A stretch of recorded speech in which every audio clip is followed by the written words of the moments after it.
What's up, YouTube? Stephenworldwide with another tale. This time, I'll talk about the food truck I had when I was in Korea. I had a food truck for a year. That's kind of where I ended the story yesterday about shady Hagwon bosses.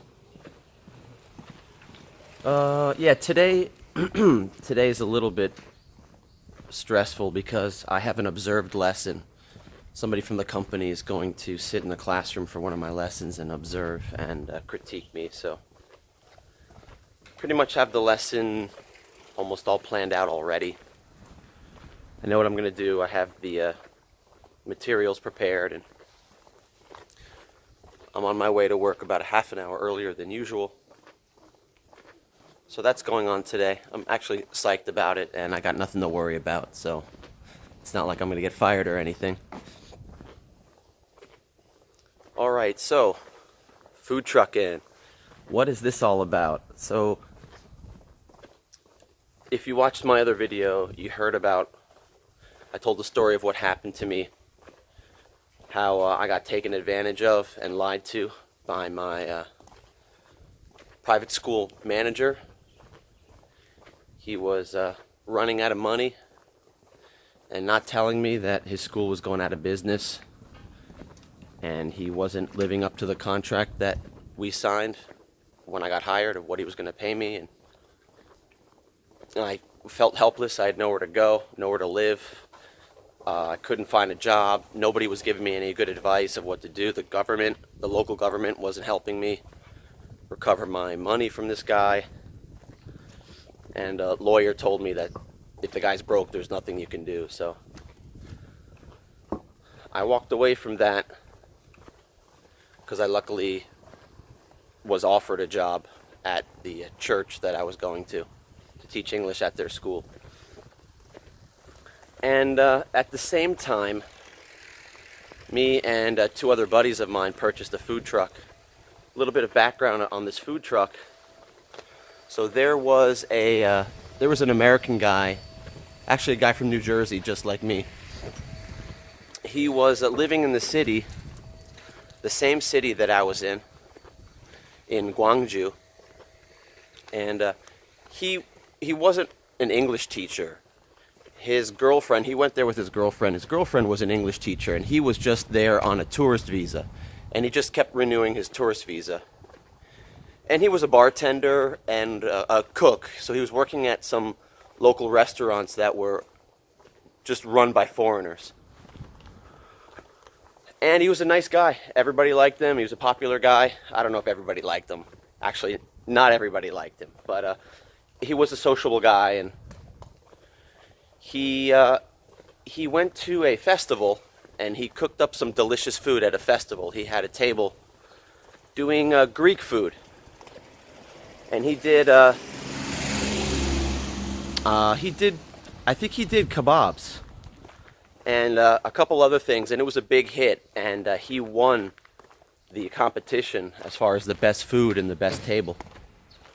And he thought to himself, why don't I make money with this? Why don't I make a business with this, since it was so delicious and popular? And he got his idea from the kebab food trucks in Itaewon. If you know about Itaewon, it's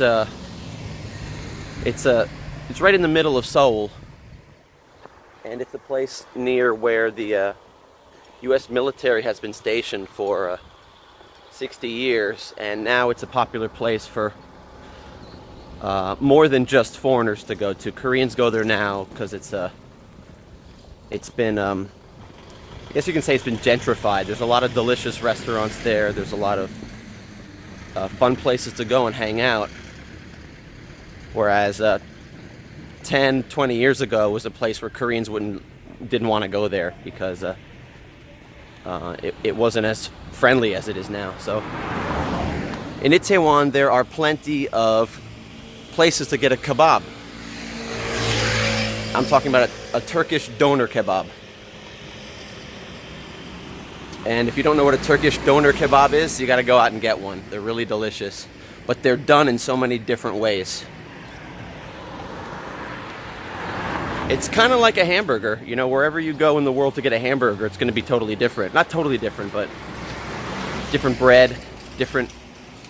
The meat will be a little bit different, and the sauces are different, and whatever vegetables they put in it will be different. So this guy wanted to make a business like selling kebabs, like what they were doing in Itaewon, but bring that to the city of Gwangju, which it's not a small city. I mean, it's like top 6 in Korea, maybe the 5th or 6th largest city. And they don't have kebab trucks at the time. So he didn't have a truck, he had a scooter. And he made a kebab scooter. He basically bought one of those, the rotisserie grills that you see in a shawarma place. And he built this contraption, this metal brace on the back of his scooter to fit that grill, and some places to put the onions and tomatoes and the sauce and the tortilla bread.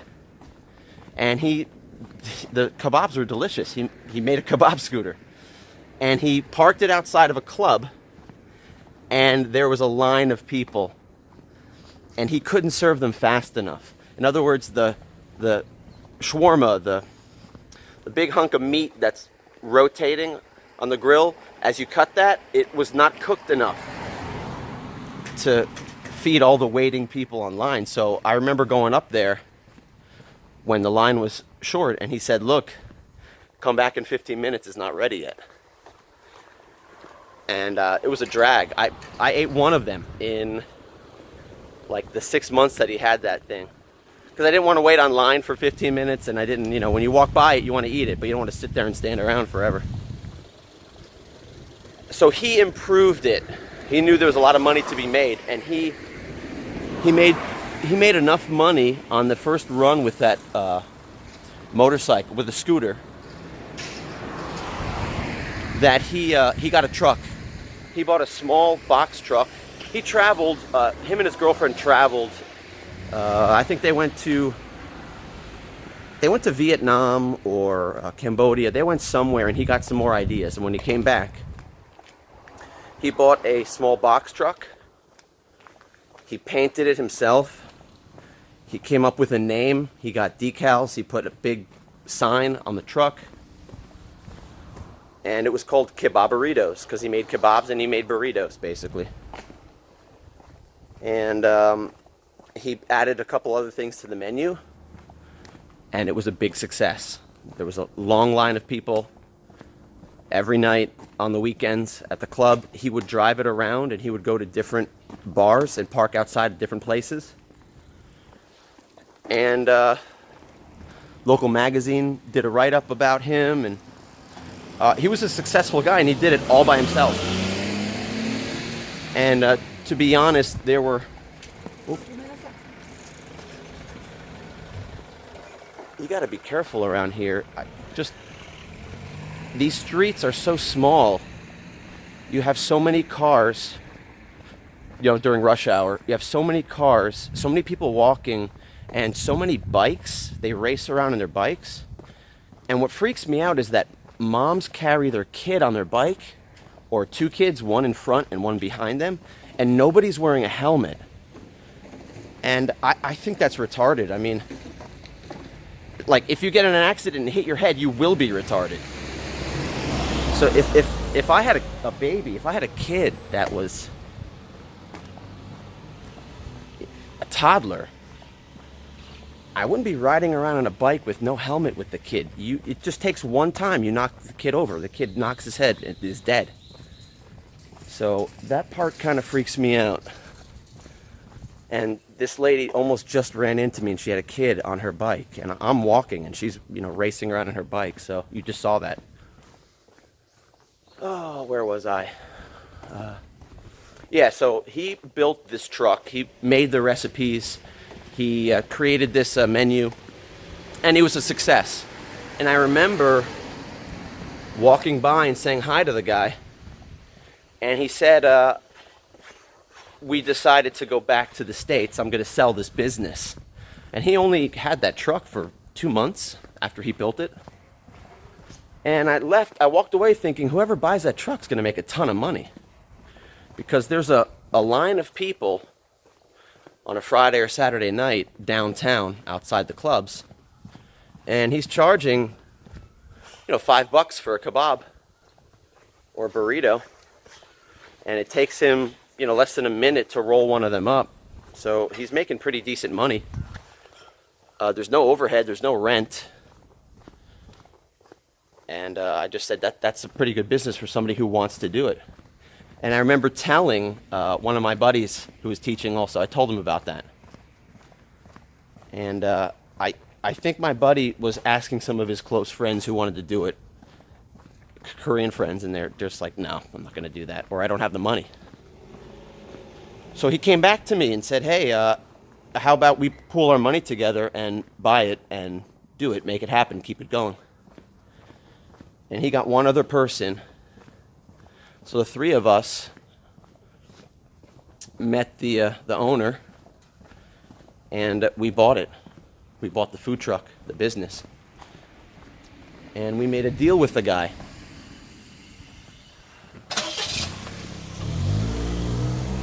We made a deal with the guy to, we don't want to change the food. We just want it turnkey, meaning we want everything that comes with it, and we want to do the same thing he's doing, because the food is delicious, and we don't want to mess with success, right? If it ain't broke, don't fix it. So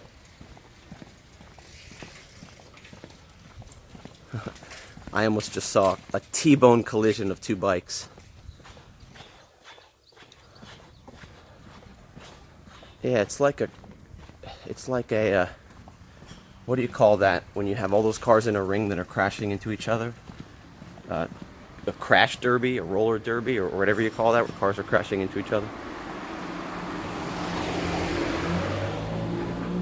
All right, so we bought the business, and he spent a couple nights or one weekend. We went to his place, and he taught us how he prepares the food and how he cooks everything. And I videotaped it. Another one of the other friend was writing notes about the recipe and how to do everything. And we went out there and we learned how to do it. And then he was off. He came back the next week when we were doing it on our own, and he ate it and he said it tastes the same, tastes great, good job guys. And we were psyched, man. We had a food truck in this great city of Gwangju, and people were loving the food. We were making some money, so it was worth the work, and it was a lot of work. So one guy, my partner, he would be chopping all the vegetables and doing all the food prep in his little apartment, and he just started dating this girl. He got a new girlfriend, and that was their dating, was basically preparing food in the apartment, and she said she liked it. And what was I doing? I was doing something else. I had the truck. I was driving the truck around. We all had different parts of the job that we did. He was doing the vegetables and the meat. I can't remember. So long ago, I can't remember what I was doing. Oh, just he was preparing the food, and me and the other guy, we were doing the work at the truck. We were staying out all night selling it. That's what it was. So me and my buddy were out, and you have to make the money when people are out, and that was Friday and Saturday nights. So we're teaching English during the day. So we were just doing what that guy taught us to do. And when you have a food truck in Korea, it's not legal. There's no permits for it. So when you see all those old ladies selling tteokbokki on the street, or just selling street food, there's no permit for that. It's technically illegal. It's just a part of the culture that the police don't care about it. The police just let that slide. The police eat the food too. And especially since I was a foreigner, police usually don't question me or ask me or anything like that. They just kind of let it go because there's no problems.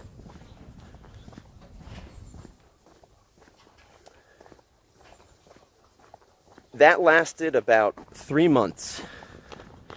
Within 4 months or 5 months, both the guys, the other partners of mine, dropped out. One guy dropped out after a month because with his English teaching job, he was afraid of being seen having another job. He was not supposed to work anywhere else. That was his excuse, but I think also he didn't enjoy it, staying up all night Friday night. We're talking about leaving around 10, setting up at 11 or midnight, and then coming home at 6 a.m. That's the money-making time. People go out, they drink, they get drunk, and before they go home, they come and they get a kebab or a burrito. Konnichiwa. So he dropped out, and my other partner dropped out because he was going to move. He was leaving the city with his girlfriend, and that's why he dropped out. And then it was just me to do all the jobs that 3 people did. But I thought to myself, the guy that created the business, he did it himself, so why can't I? And I was able to have my day job, which luckily was, the hours were very short. I had class from 10 to 4. Then I would go home, and from 6